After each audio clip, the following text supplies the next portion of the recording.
Bismillahirrahmanirrahim. Sekarang kita akan membahas dalil sifat jaiz bagi para nabi dan para rasul. Dalilnya adalah bukti adanya sifat-sifat kemanusiaan pada mereka. Jadi, sifat kemanusiaan pada mereka ini disaksikan. Sudah terbukti semuanya. Disaksikan oleh siapa?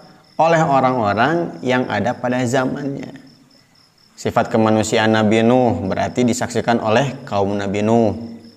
Sifat kemanusiaan Nabi Adam disaksikan oleh umatnya Nabi Adam. Termasuk sifat kemanusiaannya Rasulullah SAW disaksikan oleh orang sejamannya. Berarti siapa itu? Para sahabat radhiyallahu anhum. Para sahabat menyaksikan sifat kemanusiaan Nabi SAW. Kemudian para sahabat menyampaikannya kepada tabi'in, tabi'in kepada tabi'ut tabi'in, dari tabi'ut tabi'in kepada para ulama, terus sampai kepada kita. Dan penyampaiannya secara mutawatir. Jadi mutawatir itu disampaikan kepada banyak orang atau didengar, disaksikan oleh orang banyak, kemudian disampaikannya juga kepada orang banyak. Maka mutawatir ini derajatnya tertinggi dari hadis sahih. Sehingga tidak ada keraguan lagi. Kenapa? Karena hadisnya sudah menyebar. Sahih menyebar. Jadi terjadinya sifat kemanusiaan pada para nabi ini merupakan dalil yang kuat pada sifat jaiz atau kewenangan mereka. Lalu para nabi ini derajatnya terus-menerus meningkat. Tidak pernah stagnan, tapi terus meningkat. Semasa hidupnya, atau bahkan setelah mereka wafat, derajat mereka terus meningkat. Kita ibadah, pahalanya mengalir kepada Nabi kita Muhammad SAW. Kenapa? Karena ibadah kita berdasarkan Nabi. Bukan hanya kita aja, berarti seluruh manusia yang ibadah, ini akan meningkatkan derajat Nabi. Nabi sudah punya derajat tinggi nih. Abu Bakar ibadah. Bahkan Abu Bakar ini iman tertinggi setelah para nabi. Tetap derajat Abu Bakar mengalir kepada Nabi Muhammad SAW. Kenapa? Sumbernya dari Nabi SAW. Bahkan sekarang sudah wafat pun kita yang ibadah semuanya mengalir kepada Nabi Muhammad SAW. Jadi tanpa didoakan pun Nabi sudah mulia. Sudah tinggi derajatnya. Dan juga ketika Nabi sakit, itu pun derajat Nabi meningkat.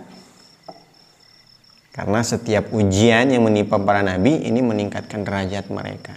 Dan sakitnya para nabi juga hikmahnya adalah untuk menghibur umat. Menghibur kita yang sakit-sakit. Biasanya kan ketika kita sakit parah misalnya, melihat ada orang yang lebih parah, kita bersyukur. Jadi seakan-akan sakitnya Nabi ini menghibur kita. Kenapa? Karena tidak ada orang yang sakitnya sesakit Nabi. Tadi disebutkan demamnya Nabi itu sampai seperti setrikaan, sangat panas. Ketika kita sakit, alhamdulillah sakitnya masih seperti ini, tidak seperti sakitnya Nabi SAW.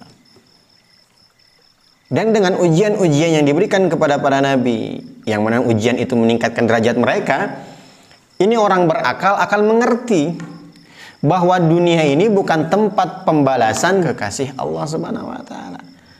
Dunia ini bukan balasan para nabi, dunia ini bukan balasan orang-orang yang soleh, bukan. Buktinya para nabi tetap sakit. Para nabi tetap diuji. Bahkan tadi sebelumnya asyaddukumul balaul anbiya. Sebesar-besarnya ujian pada diri kalian yaitu ujiannya para nabi. Jadi di dunia ini pasti setiap orang akan diuji. Kenapa? Karena bukan tempat pembalasan. Nanti tempat pembalasan adalah akhirat, bukan dunia. Nabi SAW sampai giginya retak, kakinya berdarah. Itu karena tempat ujian dunia ini, bukan tempat pembalasan.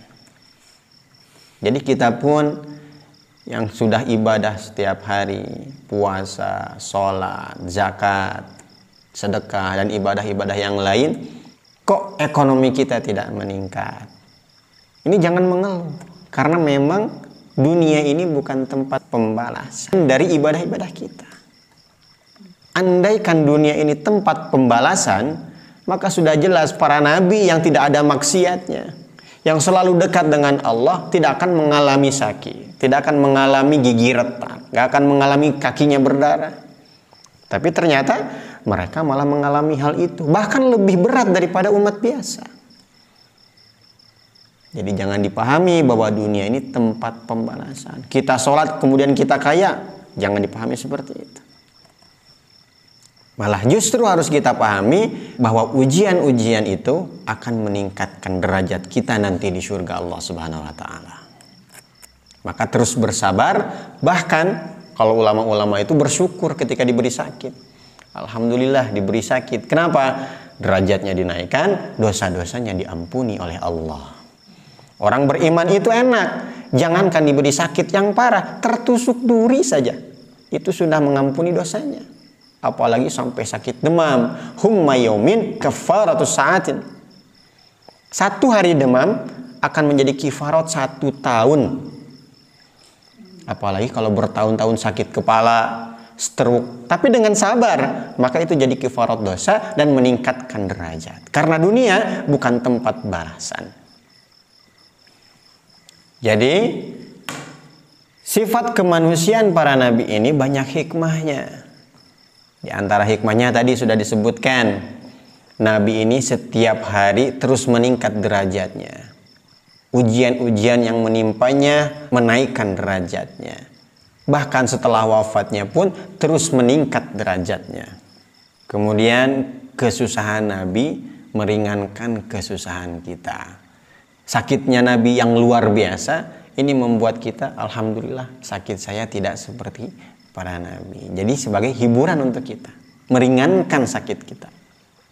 Ketika kita mendapatkan ujian, ujian saya tidak seberat ujian para nabi. Berarti secara tidak langsung ujian para nabi ini meringankan ujian-ujian kita. Kalau kita berpikir ujian para nabi yang begitu berat. Karena kita tidak ingat nabi, ketika diuji sedikit ya mengeluh. Kenapa? Karena tidak mengingat bahwa ada orang yang lebih berat ujiannya, yaitu para nabi.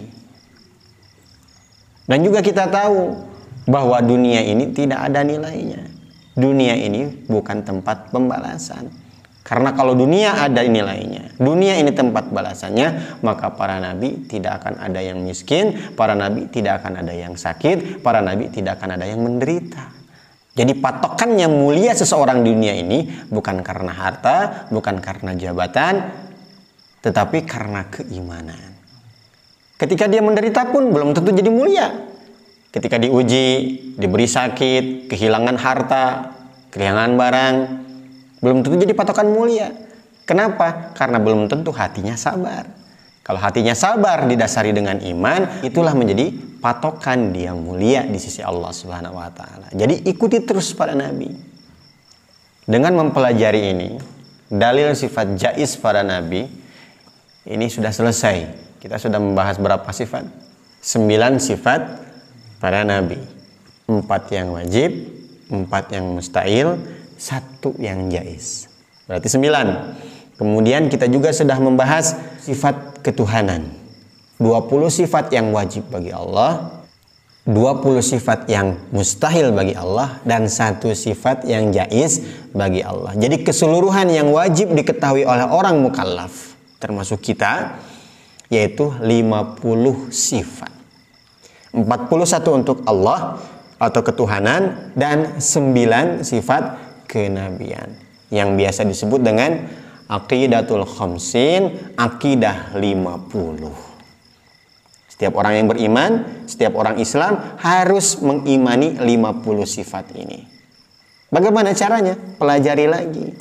Ini sudah akhir nih. Nanti kita akan lanjut nasabnya Nabi. Tapi sebelum melanjutkan itu, pelajari sebelumnya.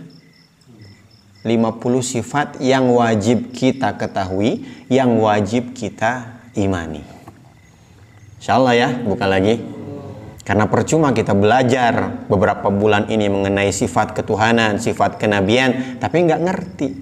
Maka diulang-ulang lagi supaya kita faham, iman kita kuat. Karena 50 sifat ini bukan hanya sekedar masuk ke otak, tapi kalau bisa masuk ke hati. Lantas bagaimana mau masuk ke hati, di otak pun tidak nyampe, nggak ngerti otak juga. Maka untuk itu pelajari lagi, diulang-ulang lagi. Maka enak, sudah ada YouTube-nya, tinggal diulang-ulang, dengerin, nggak ngerti, dibalikin lagi. Insya Allah, Allah beri kepahaman. Mudah-mudahan Allah Subhanahu Wa Taala pahamkan kita semuanya. Yang betulnya dari Allah, yang salahnya dari kekurangan saya, kebodohan saya. Wallahu a'lam bishawab. Kita tutup dengan doa kifaratul majlis. Subhanakallahumma wa bihamdika asyhadu an la ilaha illa anta astaghfiruka wa atubu ilaik. Wassalamualaikum warahmatullahi wabarakatuh.